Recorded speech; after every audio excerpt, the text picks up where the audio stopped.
Buenas tardes, mi nombre es Daniel Cordero Verástegui y a continuación voy a narrar mi cuento sobre el agua, que se trata, su título es El renacer de una nueva época, el agua da vida.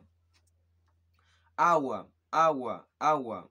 Agua se oía en las voces que pedían desesperadamente este recurso. Muchos se preguntarán, ¿para qué o qué querían el agua? En noticieros, redes sociales y fuentes de información se mostraba la terrible escena, donde se observaba la masiva cantidad de personas que gritaban el nombre de agua. Años anteriores, el gobierno de Perú se dio cuenta de la excesiva contaminación y desperdicio del agua que cometían los pobladores. Por otro lado, se veía que un porcentaje de personas promovía el cuidado a través de las redes, marchas, escuelas, entidades públicas y particulares y diferentes organizaciones públicas. Parecía que poco a poco iba a haber un mejor cambio en la sociedad peruana. Años atrás se presentaba dos casos de tipos de personas, una que no le importaba y otra que donde sí había interés.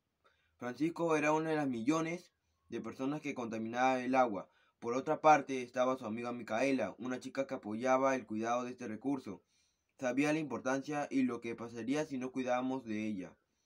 Lamentablemente Micaela observaba al día cómo se presentaba la contaminación en diferentes lugares del Perú, miles de maneras posibles de contaminar mares, ríos, lagunas, pozos, reservas, etc.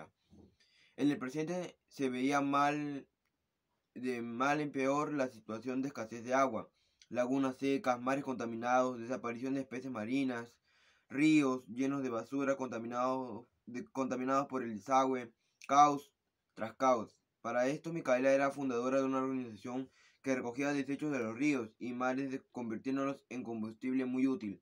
Francisco trabajaba en una empresa de combustibles como el petróleo.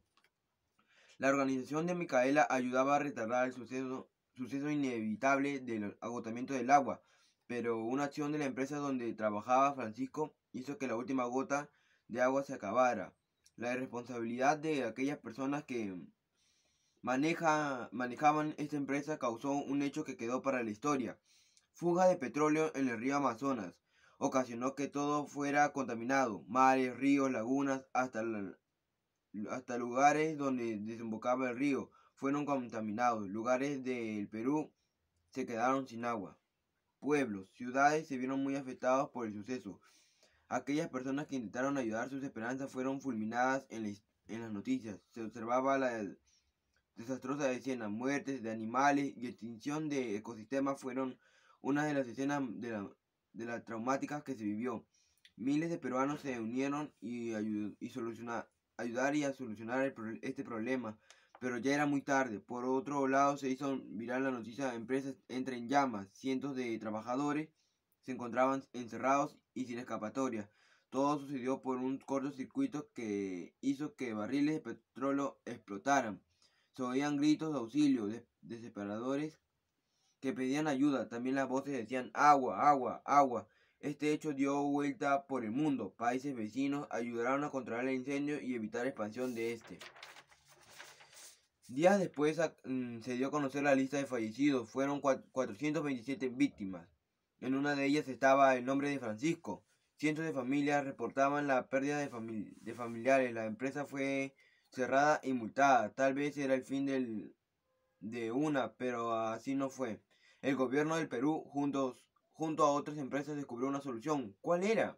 Eran los acueductos, aguas subterráneas, aguas puras y dulces Era la suficiente agua para sobrevivir unos años. Las personas empezaron a valorar más este recurso, aprovecharon al 100% cada gota de agua.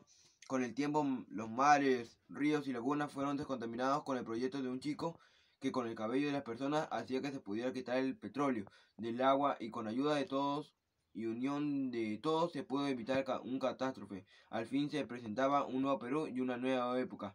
Esta fue la historia que les quiso contar la Pachamama a sus hijos. Muchas gracias.